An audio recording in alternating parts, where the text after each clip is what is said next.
Hello बच्चों, तो कैसे हैं आप सब? आई होप कि बढ़िया होंगे और अच्छे से स्टडी कर रहे होंगे। तो बच्चों, हम आप लोगों के लिए लेके आए हैं बोर्ड एग्जाम में पूछे जाने वाले VBI इम्पोर्टेंट क्वेश्चन, जो कि हमारा साइंस यानी कि विज्ञान का है। तो दोस्तों चलिए वीडियो स्टार्ट करते हैं। तो फर्स्ट नंबर क्वेश्चन है, लोहे को जिंक से लेपित करने की क्रिया को कहते हैं। जो लोहा होता है उसको जिंक से लेपित करने की क्रिया को क्या कहते हैं? तो इसका आंसर हो जाएगा बी, गैल्वेनीकरण। तो नंबर दूसरा, सिल्वर क्लोराइड का रंग क्या है? सिल्वर क्लोराइड जो है उसका रंग क्या होता है? तो इसका आंसर हो जाएगा श्वेत। सिल्वर क्लोराइड का रंग हमेशा श्वेत होता है, यानी कि सफ़ेद। सफ़ेद भी रहेगा ऑप्शन और श्वेत भी, श्वेत ही मारना है आप लोगों को। तो चलिए 3 नंबर क्वेश्चन, जस्ता और तनु हाइड्रोक्लोरिक अम्ल की अभिक्रिया के फलस्वरूप कौन सा गैस बनता है? जस्ता और तनु हाइड्रोक्लोरिक अम्ल की अभिक्रिया के साथ आपस में मिलने के बाद कौन सा गैस बनता है? तो इसका आंसर है सी, H2 gas. H2 gas. Number 4, निम्नलिखित में से कौन एक दहन अभिक्रिया है? कौन सा दहन है, मतलब जो जल जाता है, कौन सा है? तो इसका आंसर आ जाएगा सी, पेट्रोल का जलना, ये दहन अभिक्रिया है। नंबर 5, साग सब्जी को विघटित होकर कंपोस्ट बनना किस अभिक्रिया का उदाहरण है? तो इसका आंसर हो जाएगा बी, ऊष्मा क्षेपी। इसका आंसर हो जाएगा ऊष्मा क्षेपी, बी। लिटमस विलियन जो बैगनी रंग का रंजक होता है, यह किस पदार्थ का बना होता है? तो इसका आंसर होगा बी, लिचैन। लिचैन का बना रहता है। अगला प्रश्न है, दांतों को साफ करने के लिए दंतमंजन प्रायः होते हैं।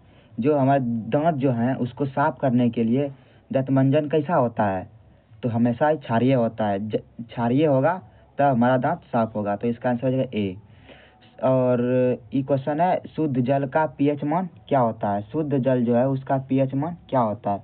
तो इसका आंसर है बी, 7। इसका आंसर बी, 7। अगला प्रश्न है,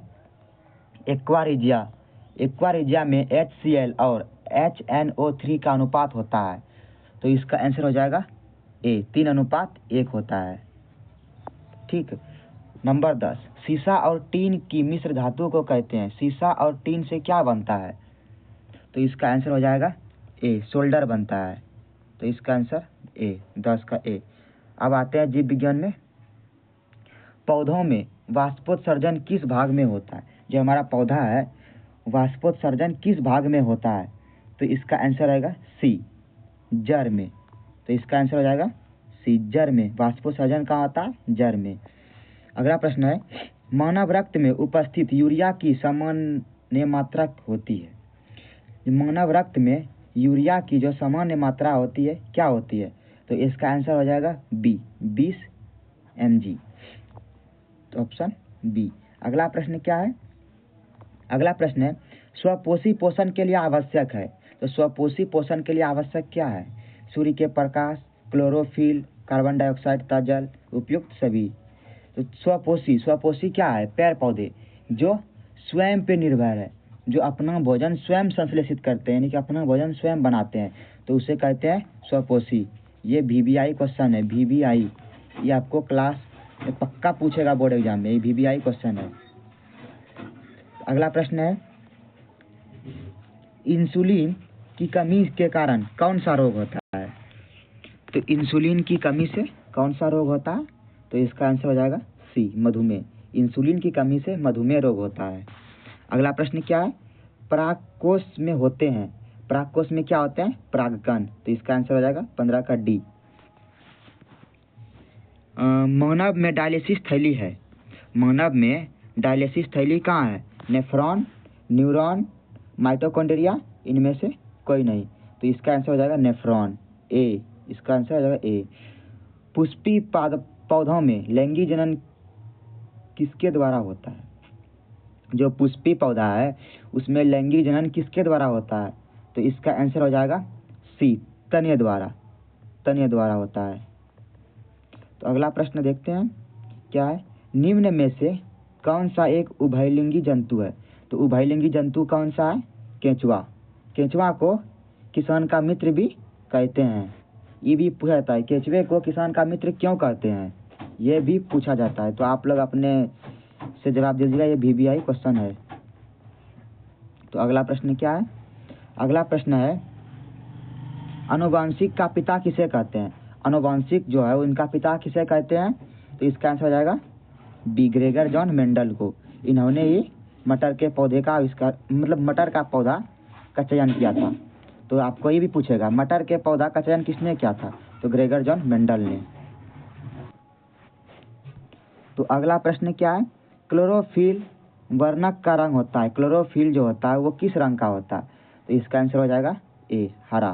क्लोरोफिल हमेशा हरा रंग का होता है, वो पत्तियों में पाया जाता है। अब आते हैं भौतिक विज्ञान में। प्रकाश के प्रवर्तन के कितने नियम हैं? तो इसका आंसर हो जाएगा बी, 2 नियम है। प्रकाश के प्रवर्तन के कितने नियम है? 2 नियम। 2 नियम भी आप याद कर लीजिएगा, आपको एग्जाम में पूछे जाएंगे। अगला प्रश्न क्या है? अगला प्रश्न है काल्पनिक प्रतिबिंब होता है, काल्पनिक प्रतिबिंब क्या होता है? तो काल्पनिक प्रतिबिंब हमेशा सीधा होता है, आंसर ए, ऑप्शन। अगला प्रश्न क्या है? अगला प्रश्न है किसी माध्यम के अपवर्तनांक का मान होता है, अपवर्तनांक का मान क्या होता है?